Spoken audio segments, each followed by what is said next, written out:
Amigos, agora sabemos quais são os pontos que a FIA irá tratar na discussão de 9 de abril, fundamental para esta temporada, e são 3 pontos principais. Será discutida a diferença de 50 km além dos horários entre quem usa o modo Boost e quem não usa na corrida, e, portanto, questões de segurança em relação ao motor elétrico. Será discutida a diferença na qualificação quando se usa o Super Clipping, quando se chega a velocidades muito altas e se tentará empurrar ao máximo, ou seja, flat out na qualificação, porém é especificado apenas o Q3 e não o Q2 e o Q1. No entanto, acredito que será discutido em todas as sessões e finalmente também será discutida a questão do software, porque, atenção, vimos muitas equipes que gerenciaram os softwares de maneira diferente e tiveram mais ou menos potencial, tendo também glitches e bugs no algoritmo. Isso aconteceu, por exemplo, com a Mercedes no Japão, e também vimos com a Ferrari, e esses 3 serão os pontos fundamentais da discussão. No vídeo de hoje, vamos ver em detalhes como será essa discussão, quais serão as intervenções mais direcionadas e também vamos ver as novidades que a Ferrari trará para Monza e depois veremos também as novidades para a Alamac Arena, porque parece que talvez a Alamac Arena não participe de todas as corridas, mas será utilizada apenas em algumas corridas específicas. Precisamos falar também sobre Buenos Aires, que talvez retorne ao circo da Fórmula 1 e, portanto, volte como grande prêmio a partir de 2027. Vamos ver também as situações na casa da Audi, na casa da Alpine e muito mais. Dito isso, vamos começar imediatamente. Há um detalhe que no início da temporada parecia quase secundário, um plano de desenvolvimento ordenado, progressivo, assinado pela OXR, o tipo de roadmap que na Ferrari conhecem bem, marcado por etapas precisas e margens de segurança. Então, chegou o cancelamento das corridas do Oriente Médio e essa roadmap começou a desvanecer. O fundo revisado, pensado para aumentar a deportância, inicialmente destinado ao debut no Bahrein, agora chegará a Monza no dia 22 de abril, a 200 km no dia de filmagem, que servirá como banco de provas acelerado antes de Miami, que terá um pacote próprio, componentes específicos para a gestão térmica, intervenções direcionadas na redução de peso e mais refinamentos aerodinâmicos. As asas do halo também voltarão, agora finalmente adequadas aos requisitos da FIA sobre materiais, mas o capítulo mais interessante diz respeito a um nome em código, ou seja, a asa Macarena, que é a nova asa traseira que Maranello está pressionando para testar exatamente em Monza no dia 22 de abril, com antecipação em relação à janela originalmente prevista, que era em Montreal. Os testes na China já haviam revelado um problema não desprezível, a instabilidade na frenagem combinada. A nova especificação será mais leve e aerodinamicamente mais evoluída em relação ao protótipo. E depois daquela sessão, uma janela decisional se abrirá, levar a asa Macarena já para Miami, com tudo o que isso implica em um final de semana sprint, ou esperar a Ferrari manterá de qualquer forma uma dupla opção que será também mais versátil. Uma versão clássica da asa não será abandonada em certos circuitos como Monte Carlo, e os flaps tradicionais oferecem garantias que uma solução mais experimental ainda não pode garantir. E permanecem abertas algumas incertezas técnicas, os tempos de fechamento em primeiro lugar, que poderiam deslocar a balança a seu desfavor. Vale a pena acrescentar que a Ferrari não é a única nesse caminho, outros times já estão desenvolvendo soluções análogas e alguém pode antecipar a estreia em corrida. Mas, e é uma posição que transparece claramente de Maranello, não seria um drama para a Ferrari. O importante é chegar com algo que realmente funcione.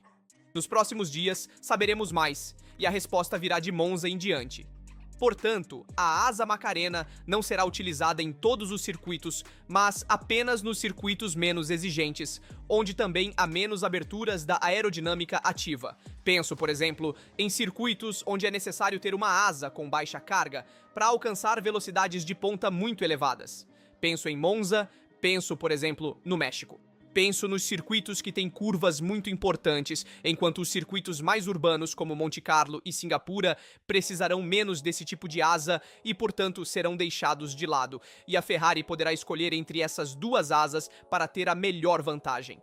Além disso, A asa Macarena também precisa ser otimizada, pois é fundamental ter os tempos de abertura e fechamento desfasados entre a dianteira e a traseira, de modo a não arriscar deslocar bruscamente o centro de gravidade e também o equilíbrio da frenagem entre a dianteira e a traseira, a fim de evitar o que vimos, por exemplo, nos treinos livres na China, e o bloqueio na traseira que Lewis Hamilton teve, e, portanto, evitar cenários tão perigosos para a Ferrari a um momento preciso em Suzuka, em que tudo se entende na verdade.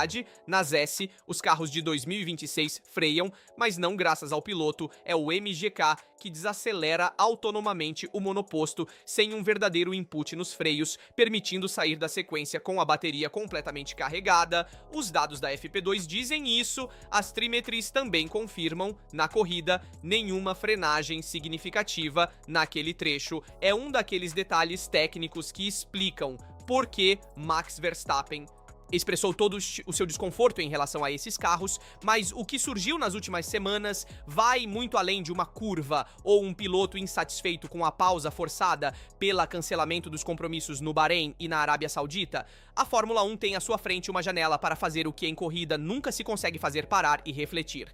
O balanço dos primeiros 3 grandes prêmios de 2026 está bastante claro ao escrever sobre os problemas, embora as soluções permaneçam tudo menos definidas.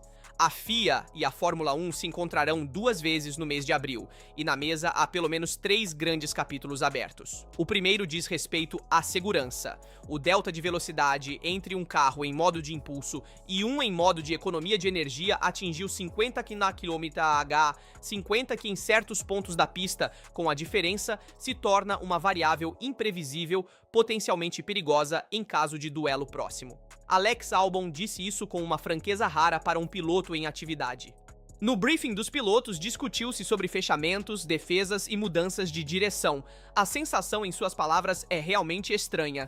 Você quer se defender, mas não tem certeza se o carro que está atrás está realmente sob controle. A proposta que circula entre os pilotos é reduzir o efeito da dinâmica ativa na abertura, aproximando-a em impacto do antigo DRS, em vez de deixar diferenciais tão extremos. O segundo capítulo diz respeito à qualificação, ver os pilotos forçados a fazer lift and coast e super clipping, no momento em que mais do que nunca se deveria buscar o limite, é uma contradição difícil de ignorar.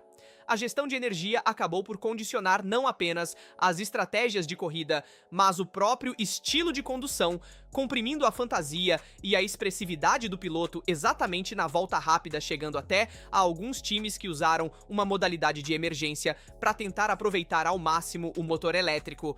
A FIA já tentou intervir em Melbourne e Suzuka, e reduzindo a quantidade de energia recuperável, especialmente no que diz respeito aos megajoules disponíveis, mas os resultados não foram uniformes em certos pontos. Os carros ainda esgotaram a bateria desligando o MGK, como aconteceu na 130R, com efeitos visíveis na velocidade máxima. E o terceiro ponto, que será discutido nas 2 discussões que ocorrerão em abril, talvez o mais interessante justamente por sua radicalidade, diz respeito à forma como a aerodinâmica ativa é utilizada ao longo da volta, como confirmou James Wolves. Será um dos temas centrais da próxima reunião. Hoje, as zonas de abertura são estabelecidas pela FIA através de simulações de segurança. Em Suzuka, por exemplo, não foi possível ativá-la antes da Spoon. O resultado é que quem entrava em super clipping antes da chicane ficava retardado, não apenas pelo MGK em recuperação, mas também pela resistência aerodinâmica das asas fechadas, um efeito duplo não previsto, que amplificou os diferenciais.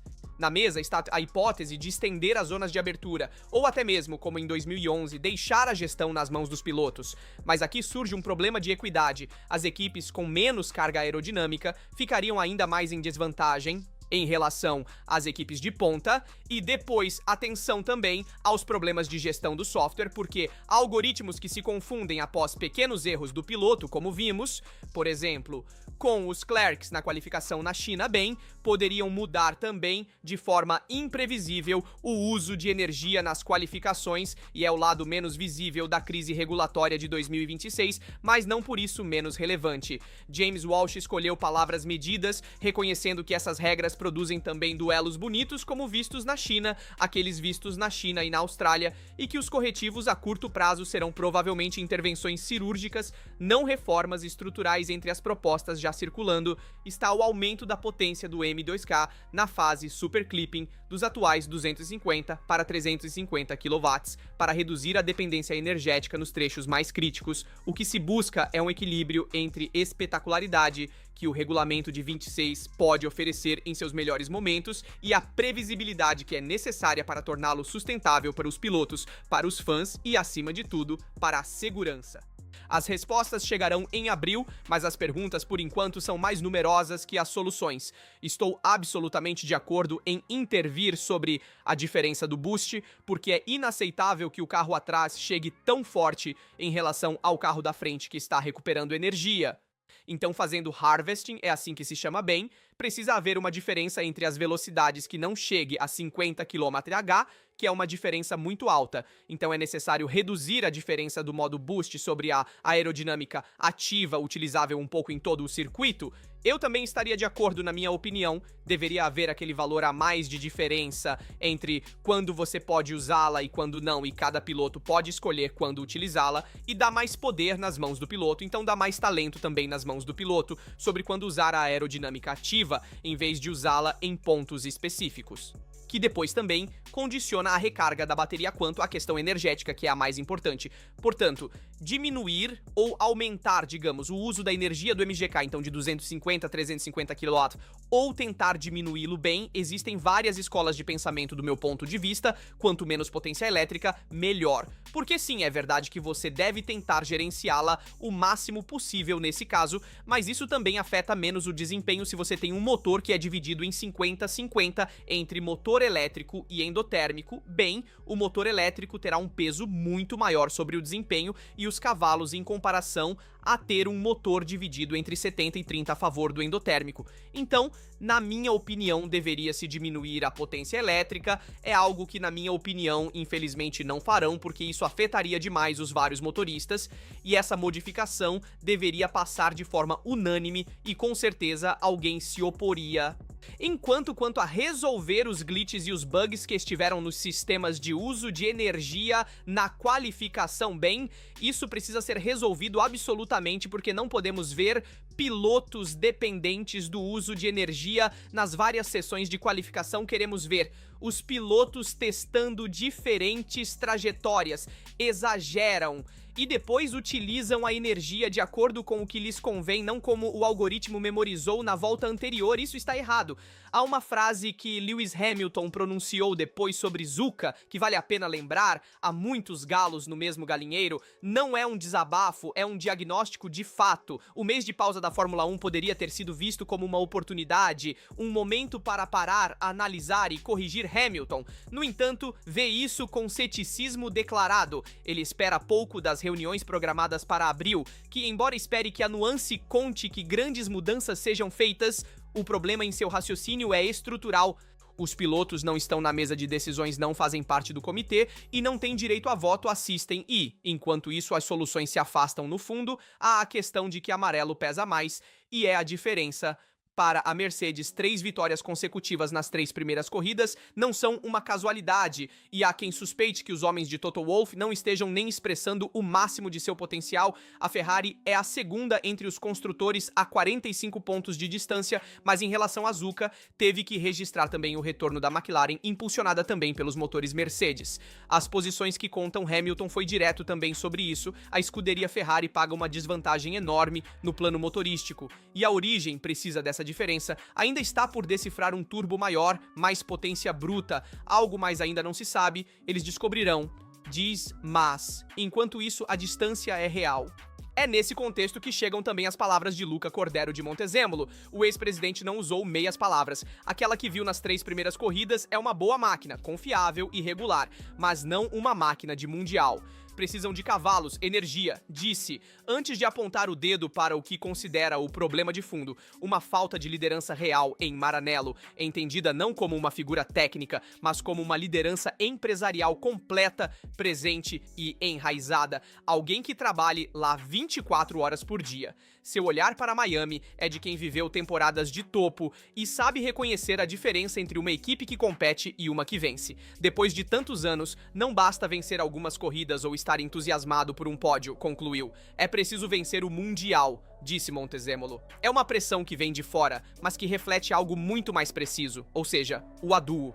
O programa de desenvolvimento da Power Unit Ferrari é a aposta em que Maranello investiu para recuperar terreno na segunda parte da temporada, mas as janelas de introdução ainda estão por vir. E, enquanto isso, a Mercedes é dita ao ritmo, Miami será um primeiro banco de provas para o pacote atualizado da Ferrari SF26. Não uma resposta definitiva, isso exigiria tempo, cavalos, provavelmente um pouco de sorte, mas pelo menos um sinal se houver. E estou de acordo com as palavras de Lewis Hamilton, na minha opinião, nas discussões de abril não mudará tanto assim em vista de Miami, não tanto porque não se queira mudar para mim, muitas equipes e muitos fabricantes de motores querem mudar as regras. O problema é que há alguém que se coloca de atravesso e a Mercedes que se coloca de atravesso não faz alcançar a unanimidade dos vários fabricantes de motores e assim estamos exatamente no mesmo ponto, vai levar mais tempo para modificar as regras. E ainda mais quem tem uma vantagem ou até hoje não quer modificar o regulamento porque quer permanecer na liderança. Então, será realmente complicado seguir em frente, é preciso encontrar um artifício de segurança para tentar modificar as regras a seu favor para a performance como foi feito em 2022, em desfavor da Ferrari. Todos nós nos lembramos dos fundos flexíveis e também nos lembramos da TD 018. Enfim, muitas diretrizes técnicas emitidas no passado foram contra a Ferrari. A Ferrari deveria tentar encontrar a mesma coisa para tentar conter a Mercedes e assim encontrar modificações nas diretrizes técnicas que vão em desfavor da própria Mercedes. Este é o único ponto onde se pode intervir para modificar o regulamento de maneira estrutural em desfavor de alguém, sinto muito em dizer, mas na minha opinião irá nessa direção. Obviamente veremos se haverá algum retorno na discussão do dia 9 de abril e como também diz Hamilton, todos nós estamos esperançosos de que possamos ver algo de uma modificação estrutural, especialmente no que diz respeito à gestão da energia elétrica, mas eu também sou um pouco cético. E atenção que a primeira corrida deve acontecer na Argentina em 2027. De fato, enquanto os motores silenciam nesta pausa de Abrilet em Buenos Aires, se trabalha o autódromo Oscar Juan Galvez está em plena transformação e o governo da cidade já marcou um encontro em Miami no próximo mês para se encontrar com os executivos da Liberty Media e mostrar os progressos feitos. Fabian Turnes, secretário de esportes da cidade, foi direto. Estão sendo respeitados todos os passos exigidos, incluindo o trabalho com a Tilke, a empresa de design recomendada diretamente pela Liberty Media. Um ano atrás havia apenas uma intenção. Hoje, as obras são uma realidade concreta. Nos próximos dias, será decidido até mesmo se antecipar a construção de uma nova curva elevada não prevista para esta fase. Para se apresentar em Miami com algo ainda mais tangível, uma jogada estratégica, como define Turnes, o objetivo declarado é 2028, mas a janela de 2027 não está excluída, especialmente à luz do cancelamento das corridas no Oriente Médio, e ao fundo está Franco Colapinto, cuja apresentação para o Salário de Buenos Aires nas próximas semanas não é apenas um show, é uma vitrine de paixão popular destinada aos olhos de quem em Miami terá que tomar decisões. A segunda história diz respeito à Audi, ou melhor, diz respeito a Mattia Binotto de fato. Após a saída de Jonathan Whitley, que deixou a equipe para se juntar a Aston Martin, a estrutura de liderança da equipe foi redesenhada. A solução chegou de forma clara. Binotto permaneceu como principal sem interino, sem substituto a caminho. O que será procurado é uma figura de apoio para os finais de semana de corrida, nos quais ele não estará fisicamente presente, porque seu foco principal será na fábrica. A transformação profunda de Sauber para Audi, que vai muito além da mudança de nome no capô em Suzuka, Binotto disse estar satisfeito apesar dos pontos perdidos. Hülkenberg parou logo fora do top 10, citando a qualidade dos pitstops e a gestão do muro. A mensagem subentendida é clara, o projeto tem uma estrutura sólida e os indivíduos singulares, por mais importantes que sejam, não determinam os destinos. Resta entender quando o Adu, esperado teoricamente por Mônaco, mas mais realisticamente por Júlio, mudará as hierarquias no plano automobilístico. E atenção também ao terceiro ponto, porque há uma história na Alpine que traz a voz inconfundível de Flávio e Briatore. As 3 primeiras corridas reservaram resultados mais do que dignos para a equipe francesa. Gasly sempre na zona de pontos, com a Pinto no top 10 na China, e o início da temporada foi o melhor dos últimos anos. Briatore não indicou uma data precisa para voltar à vitória, mas confirmou com a clareza típica de seu estilo que Renault e Alpine estão comprometidas, que seu motor, que agora é Mercedes, está satisfatório e que o trabalho de reconstrução da equipe está em andamento. Ele disse que levará alguns anos, não é uma promessa, mas uma declaração de método. Enfim, há 3 histórias diferentes com 3 trajetórias em construção, todas unidas pela mesma lógica.